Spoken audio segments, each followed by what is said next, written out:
Part 1. Blake. 1. 6 months ago, someone stood in this exact spot, on the 25th floor of the high-rise building that houses Coble and Roy, the Manhattan marketing firm where I work, and tried to jump. Unfortunately, or fortunately for him, the window only tilts open to allow a gap of about 3 inches, which isn't enough for a grown man to squeeze through. He attempted to wrench it open enough to contort his body into the space, but it didn't quite work. Security stopped him before he plummeted 25 stories to his death. And now he's at some retreat in upstate New York, picking daisies or singing songs or getting shock therapy or whatever crap they do at those places. And now, I've got his job. I wanted the job. I've wanted it since I started working here. It's a great position.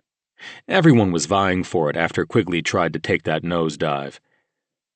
And now it's mine. And my new office? It's phenomenal. The leather desk chair perfectly contours to the shape of my spine and costs more than my first car. The brown leather sofa matches the Peruvian walnut bookcase, which in turn is the same shade as the desk in the center of the room, like someone built them from wood harvested from the same tree. But the best part of all is the nameplate on the desk, spelling out in gold lettering, Blake Porter, Vice President. I stare out the window at the view of the skyline of New York City, dotted with its legendary skyscrapers. When I was a kid growing up in Cleveland, I wanted to see the Empire State Building more than anything, and now I get to look at it every day.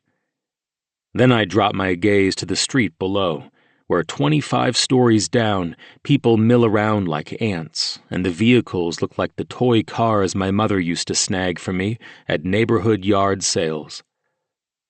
What kind of chump tries to jump out the window when he's got an office like this? What an idiot. He couldn't handle the pressure. I can. My phone buzzes from where I left it on my desk. I swivel my head so I can make out the name Krista Marshall flashing on the screen, and I snatch it up. There are calls I duck and calls I take, but I always answer when Krista is on the other end of the line. "Hey, babe," I say. "Hello, Mr. Vice President," Krista giggles. Man, I won't get sick